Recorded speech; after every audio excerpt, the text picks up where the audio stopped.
And welcome to another episode of the Convoluted Podcast. It's your host, Jesus, aka Tyrant Dominus. And today we have a new guest. We had a little bit of a schedule issue due to work and sleeping issues. But introduce yourself and tell us about your... As my name is Marques, I am the host of the Two Smart Dummies podcast, mostly a sports, sometimes entertainment podcast, but that's what we do over there. So thank you for having me on. All right. No, I appreciate it. And I know we tried to get together earlier, and it just didn't work out due to work-related issues and me oversleeping, honestly. My bad on that. It's all good. It's all good. No, I hope everything was okay on your end. It sounded a little bit serious. I had one of my employees get into a wreck, so we kind of had to go and figure out life for a little bit and make sure that everything was good, not only with him, but as far as work stuff as well. Oh, okay. I understand. Ooh. Actually, recently, one of my buddies got into a wreck, and yeah, that I'm not gonna lie. I've been in a few wrecks myself, and it does a number in that just short amount of time just to kind of get yourself resituated. It does something. Yeah. So been there. So yeah, you know exactly what we're dealing with. No, yeah. So I understand a little bit more now. But no, I'm glad I was able to get you here today, and we can have a little discussion. It's all right. So your podcast, Two Dummy Podcasts. Tell me a little bit about that. Yeah, as I said, so Two Smart Dummies, it's myself and a co-host. I've actually gone through a few podcasts trying to figure out that right medium. As I'm sure you can relate, it's kind of hard to really figure out what you want to do. So I've done a podcast called The Mid Sports Podcast, and now we're on Two Smart Dummies. Basically, this one is just about sports. My buddy and I have a really good rapport, and we argue about the different things and goings on in sports week in and week out. At first, it started, as I said, with the Mid Sports Podcast, and what I really wanted to do was create a podcast that had a different guest on each week, or eventually turn into a permanent co-host where we didn't really talk about sports as far as breaking it down, but we really wanted to get involved with people who listened, right? So we wanted to know what connected people to sports. So we would interview fans and they would come on. We had a girl that came on from, I think it was Ukraine or something, somewhere in Europe anyway. And she came on and she loves basketball. She loved the NBA, and we kind of wanted to know why. Latvia, that's where she was from. We wanted to know why and what got her excited about basketball. So it was a cool story to be able to tell people, why someone in Latvia would love an American sport like the NBA, or, a global sport now in basketball in general. But it was cool to kind of tell that story. So we wanted to really get to know why people love sports as much as they do in this country. No, that's cool. That's a very interesting concept for a show. Not only integrating the fans into it, but that's also just that story alone can give you an idea of the possibilities that can come up, because you wouldn't think someone from Latvia would ask to come on a show and talk about basketball, let alone the NBA, because it's such a hard North American centric thing. Like basketball overall is a big sport nowadays, but the NBA itself is just kind of situating to North America. But that's cool. That was pretty awesome, and that, as I said, to be able to, not only a person from Latvia but a female from Latvia, we thought that was pretty awesome. So that was probably our most proud show. But I mean, the one thing that I really wanted to do was showcase that there were a lot of female sports fans out there who were just as passionate as men, and I wanted to be able to give them a voice and a story as to, because when people hear women talk about sports, men specifically, they tend to roll their eyes or try to, for some reason, like test their knowledge when they wouldn't necessarily do that with a man. And I was just trying to showcase that there's a lot of women out there who truly love sports just as much as men do. No, yeah, like the more power to try to not only just get the idea that anyone and everyone can enjoy any sport, but that's cool. I'm not gonna lie. Sadly, I can't speak too much of sports. I can talk about the actual sport themselves, but if you try to get me into like statistics and stuff, I'm like the least out of my friend groups to be able to do that. You know what? That's okay. Like it's honestly, man, it's not everyone's thing, and I it took me a long time to realize that I would always question, like, well, what do people do for entertainment if they don't like sports? Then the older I get, that I realize there's so many things to do, so many other things out there to do. So sports is actually not as big as I thought it was in everyday life. No, yeah, but overall, I enjoy watching it. For the most part, I enjoy competition, to say the least. Like, so I will always, no matter what, I'll still watch a basketball or football game, just because the value of entertainment is there. Like, just watching is sometimes can be just fascinating to say the least. But it's just fun to watch a good competition. Absolutely. Mostly this last week, with football, there's been a lot of underdog stories, or at least underdog games that I've been watching with my buddies, and like I said, I don't know like stats and everything. I just watched the games with them, but they were all just talking about how so many like teams that they believed weren't gonna win their games just like dominated it, and I was like, really? Like for me, it's somewhat of a joke, but I can at least say that I'm a Browns fan, but that's just because I like underdogs. And when they've won, their last games was just really fun. It just came out of nowhere because I know they're like not the worst team, but they're not the greatest of all time. Yeah, they haven't won on a Sunday in I think 3 years, so that's a fascinating stat. They've they're only 2 wins in the past 3 years have come on Thursday nights actually, so that's kind of funny. So yeah, I was like, what? I was actually happy. That was like one of the first times I was like screaming like they won, just because like I know of the team's history and everything, and I don't know. It was just like, it's those moments that I enjoy watching, like games like that. Just these unexpected moments. Very nice. Yeah. So besides the podcast, what else do you do? What else is Marques?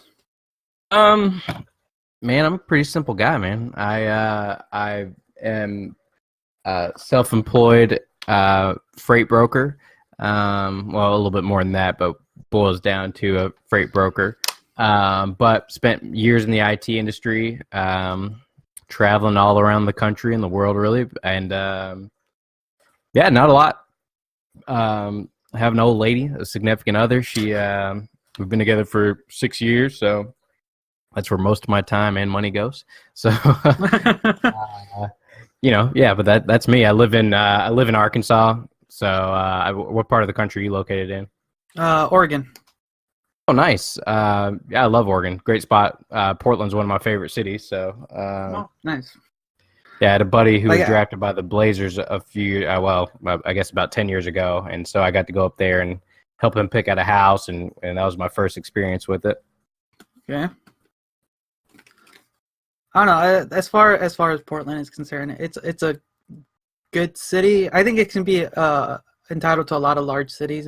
It's a fun city to visit, but not to live in. But there's no industry. I do enjoy going. Yeah, I enjoy going to the city if I'm not driving there. God, it's just horrible. I'm sure. But yeah, that's cool. Self-employed. That's a big thing, because I've recently been talking to a lot of people who have recently just been starting up a lot of businesses themselves, and well, that idea has been actually big in the last couple of years. A lot of people have just been starting their own businesses. What got you into what you've been doing? I had a friend that was doing it for a while, and he kind of talked me into it. I was working for an IT company. I was in IT sales, and the company went under. So I was kind of at a crossroads of what I wanted to do as far as my next steps were. And, it was something that I thought that I could be good at. And so I kind of just took the leap, and here we are. It turns out to be a natural fit. Oh, nice. So, like, I was trying to picture what your job entails, but I can't picture it like without any imagination. So what do you do? So just think of it as if someone has freight to move. So there's a customer actually in Oregon, Reese's Fine Foods, that I ship for, or Tillamook or something like that. That basically I ship their goods all across the country, whether it be ingredients or whether it be their actual product. And so basically you just think I'm the middleman of getting something from point A to point B. Oh, okay, that makes more sense. All the 18-wheelers you see out there, people like me are negotiating the freight that's on those 18-wheelers. Oh, okay, so that's what you do. That makes more sense. That is I'm not gonna lie, that's a very interesting job. Because I don't know, that's very interesting. I mean, it's definitely something new every day. It's a shady industry, that's for sure. So if any of you aspiring freight brokers, proceed with caution. Oh, wow. I don't know. I don't know that I'm a little taken back on that. Well, I get it. It's mostly you are dealing with negotiations and all day, every day. The bottom dollar at the end of the day. So I could see where it can get kind of dark in some parts. But exactly. When I'm thinking you're delivering cheese, and that can be a dark, it's just kind of cheese. Oh God, I don't know why I almost said cheesy. But no, yeah, it's wow. That's I don't know. Like I'm surprised and a little taken back because of that. Well, it's a job that most people don't think about when no one ever wonders how their food gets into a grocery store. Oh, yeah, that's true. I'm currently working retail, so like some people still wonder why there's food on the shelf, and wonder why there's no food on the shelf. Like, why don't you have this on stock? Well, we didn't get it in last night, Right, exactly. So, like, I get it. But no, that's cool, and I'm glad you were able to like get away from that. That like getting like it would. I don't know. I don't know if it would be laid off. Well, they did close down, and then trying to figure out the next part of your life from there. That mostly because you were just kind of thrown into that situation, I believe. And no doubt about it. That can be very like scary. I don't know how it was for you. Yeah, I mean, there's always a level of certainty that is uncomfortable, but at the end of the day, it was a chance. Did I want to bet on myself, or did I want to go build someone else's dream? So not necessarily saying this is my dream, but being self-employed and being able to do what I want to do is kind of the ultimate goal, I suppose. No, because then you're doing you basically, and even though it's not like you said, it's not exactly what you want to be doing, but you have a little bit more control of your life, a little bit more than you would have if you were working someone. Wait, why did that sound weird? Be working under someone. There we go. No, I got you. We're there. But no, that's cool. You said you're for the most part you're well traveled. Like where have you been? Or some interesting places you have been to? Well, my favorite city on the planet is Montreal, Canada. I used to go there for work often, and the food, the culture, really everything. I just kind of fell in love with the place. So, I'm a big fan of Canada in general. both Montreal, excuse me, Vancouver. Calgary's a cool spot. So yeah, I'm a if I had to choose somewhere, as a matter of fact, we're going to Montreal for my birthday in March. So that's how much I love the place. But other than that, just most of the major cities in the U.S. Yeah, I've lived all over the place. I'm from Memphis, but I've lived in Buffalo, New York. I've lived in Austin, Texas. I've lived in Phoenix, Arizona, California. Been kind of all over the place. So yeah, I traveling and being nomadic is kind of my deal. Okay. Like that's something in my near future that I would like to do. I've been like with this podcast, I've been fortunate enough to be talking with a variety of people from surprisingly across the world. But thanks to the power of the internet, that's possible. But listening to them and their surroundings, that it like we're fortunate enough these days to be able to have this thing to be able to not only talk to people but to also see videos and images of different countries so easily and literally on our fingertips on our phones. And it's something that like I would like to see firsthand. Sometimes it's sometimes it looks beautiful on a photo, but sometimes you want to just be there in that location at that event at just to experience it. So Yeah, that's definitely. I like, find that a lot of people don't really get outside of their comfort zones, whether it be their own little town or their state. They experience things through other people, which I decided a long time ago that is not what I wanted to do with my life, and that I wanted to have a ton of experiences and be able to pass those on as a physical experience. no, yeah, that is a good thing to try to not really push, but to let people know that there's more to the world than your than what's on your phone. Just go experience it yourself. Like it's nice to live vicariously to other people. That's kind of how people have been doing it these days, mostly with Facebook posts, YouTube videos, live streams. It's just you sitting down and literally watching other people live their lives. And it just, I'm not like putting those people down. It's sometimes good to just be in the comfort of your home every other day, just seeing it. But you should be able to do some of the things they're doing, experience it yourself to kind of like flourish your own life. Yeah, 100%, and that's why I try to travel as much as possible. So, I'll be up in Seattle in a couple weeks, and that's what I love to do, man. I just like to get up and go. No, yeah, I'm glad. I'm glad. I'm glad I'm talking with someone like that. It's for me in particular. I'm kind of I am one of those people that are kind of sitting back these days just to just kind of trying to figure out my own life a little bit. But as of recently, with what I've been doing, I've been getting out more than I would have.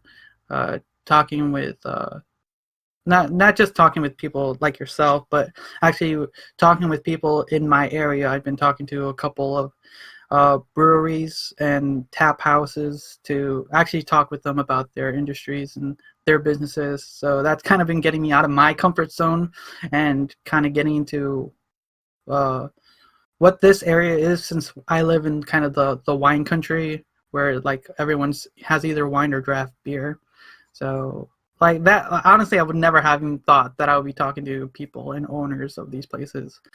But Yeah, my girlfriend loves the Deschutes Brewery. That's one of the ones that we've gone to when we visited Oregon.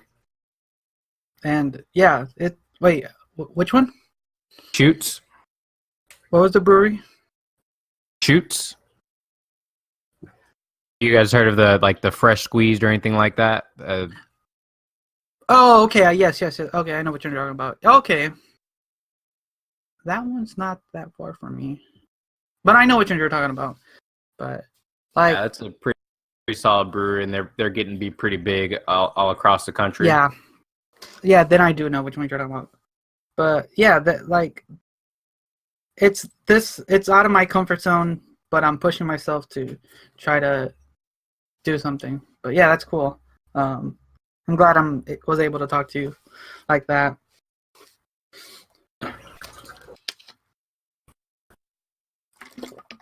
Ugh, okay. Marcus? I can hear you. You hear me okay? Okay, you're cutting out for me.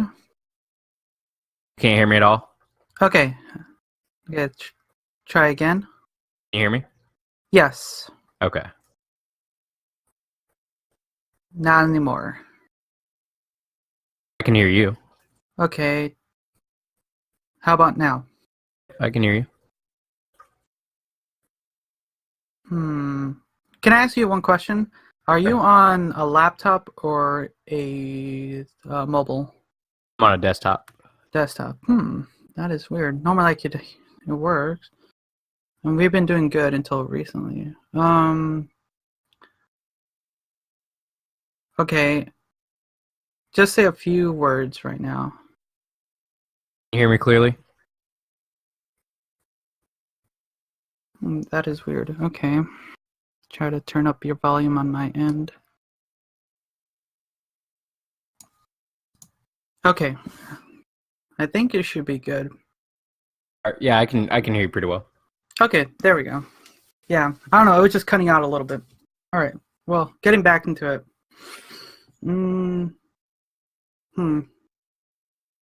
See here. You don't have too much time, so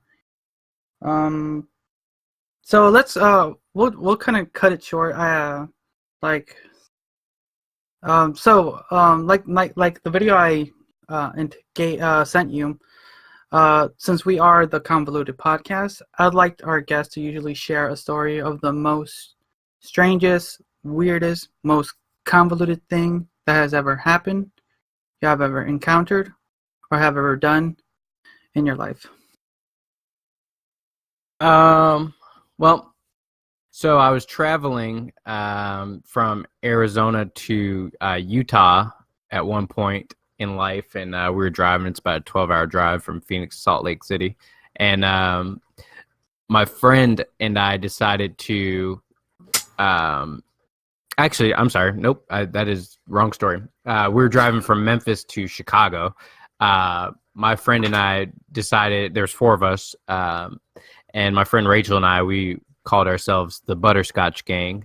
There was a movie in the 90s called about the Buttercream Gang, who used to go around doing very nice things for like old people, like helping people across the street or carrying the groceries or shit like that. But anyway, so we called ourselves the Butterscotch Gang just because we were assholes like that. And so I'm sorry, can I swear on here? Yes, you can. Okay. Anyway, so we decided that we were gonna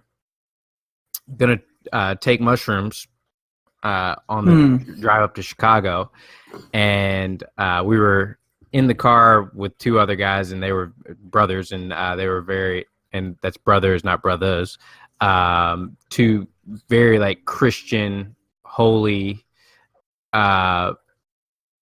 just Jesus freaks, I guess. Anyway, so what I'm saying is they were squares, and Rachel and I really weren't.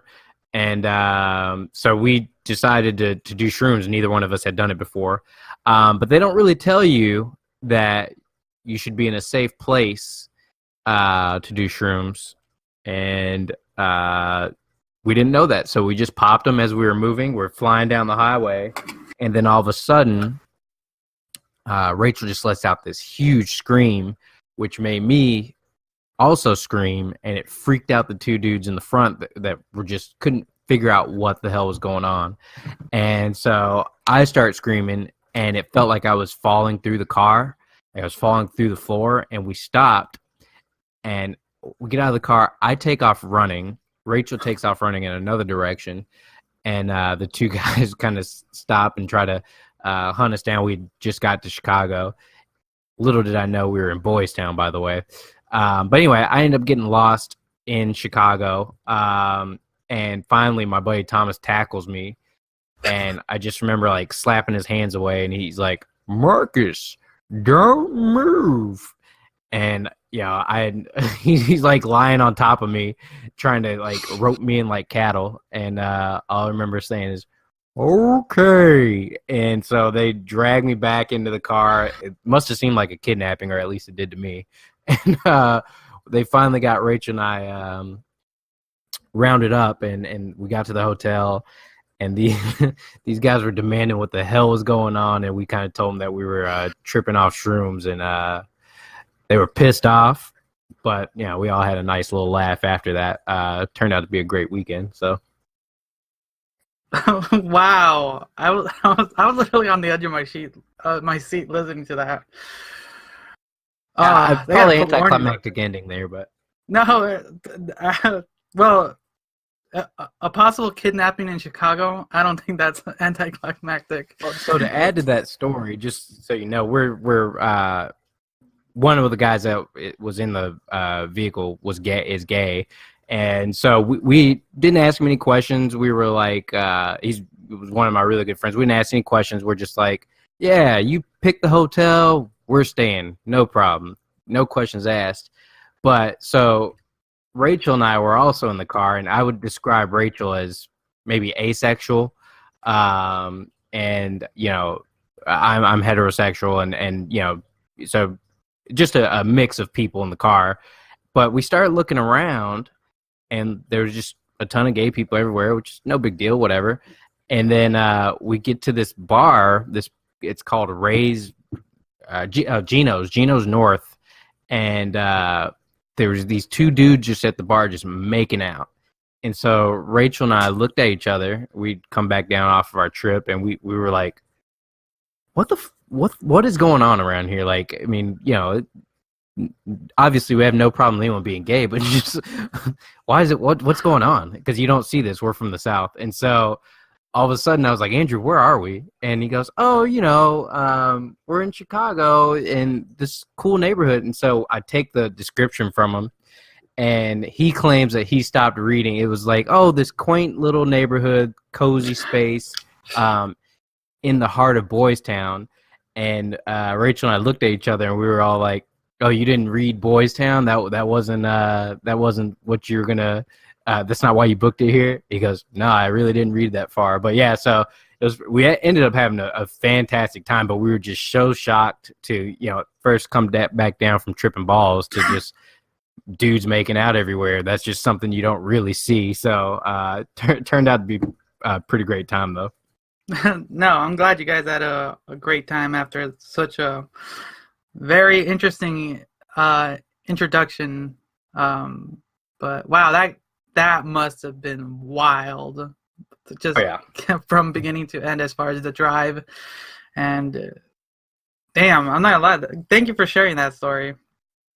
I actually haven't told that story in a very long time, so I apologize if it was all over the place. But no, for anyone who probably gets it, it's a tale of some young kids doing drugs. Actually, you know what's funny? It sounds like an old '80s film. If I say. Yeah.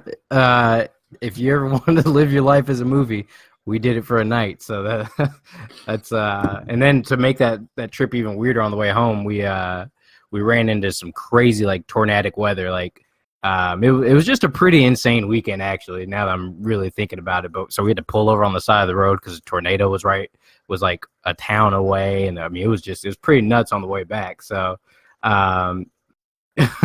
now I'm thinking about it. Both car rides weren't very enjoyable for two of the parties. So wow. So you got everything in there. The beginning, a very interesting middle, and a very terrifying end. That was my introduction to Chicago. So it sounds about right as far as the city of Chicago goes these days. But no, thank you for sharing that. Absolutely. All right, we're gonna get into the game show portion of the show. So intro music here.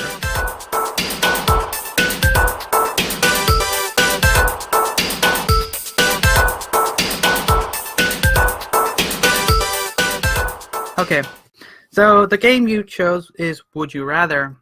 To put it simply, I'm going to give you, you're going to be put into two separate situations and two different scenarios, and I would like you to evaluate the choices I will give you and tell me why you would choose one over the other. Sounds good? I like it. Let's do it. All right. In the first scenario, would you perform in a SeaWorld show as a dolphin, or would you rather be the real Jesus but no one believes you? Well, I got to ride on Shamu at SeaWorld when I was a young buck, so that's kind of like being a dolphin in SeaWorld in my opinion. So I guess, I mean, I'm pretty brown skinned, so I would assume that I could probably, and I have a beard, so at times I could pass for Jesus. So I'm gonna go with being Jesus. Even if they don't believe me, I can still do all the cool things like walk on water. Wait, you don't mean being you, right? You mean no, like no, the actual, yeah, the one that can walk on water and turn water into wine. Yeah, I'd be that guy. That in itself is a great party trick. Yeah. So yeah, I mean, yeah, that I don't think I even need to explain further. I mean, yeah, just to be able to turn water to wine, I'm good. Yeah, that's all I honestly, need. you'll be the life of the party at that point. That's right. If they don't believe me, it's their fault. Exactly. That's an easy one. Let's get to the second scenario. It's a little bit more difficult, I would say. So, you would have the ability to know everyone's future, and it's not looking good. Or, would you rather always make the wrong decision? But I'd rather know everyone's future and it's not good. Or it's not looking good. Oh, I mean, yeah, I'd rather know everyone's future. I don't care how it looks. I mean, I've made a lot of bad choices in my time, and some of them I'm still paying for. So, I know what that life is like. So I imagine had it only gotten worse, where my life would be. So I'd say I'd like to know everyone's. I mean, Trump's in office. We can all see the future. Didn't you just get that presidential text test? So yes. Did that freak you out a little bit out of nowhere? Up. So the future's looking bleak as it is. So. No. With age comes a little wisdom, and yeah, like having the second option is just horrible.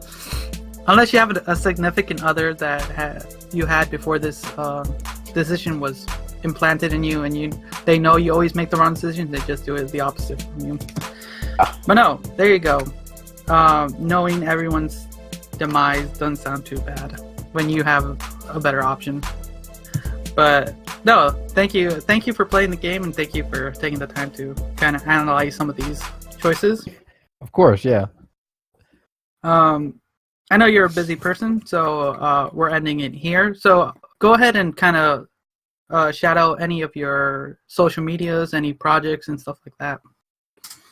Yeah, if you guys like the sound of my voice for some reason, or you're a big-time sports fan, you can find us at Two Smart Dummies on iTunes as well as Spotify. You can email us at smartdummies2@gmail.com if you want to get in touch with us, or if you want to be on the show or have some questions answered. But Two Smart Dummies, check us out. Cool. There you guys go. Two Smart Dummies. I want to thank everyone for listening. I want to thank Marques for taking the time to join us, even though we had some issues, but I'm glad we were able to talk. Yeah, this was a great time. Thanks for having me on. Yeah, no problem. So, everyone, thanks again for listening. Until next time. See ya. If you could do them a favor and maybe tell a friend about the Convoluted podcast, they sure would appreciate it.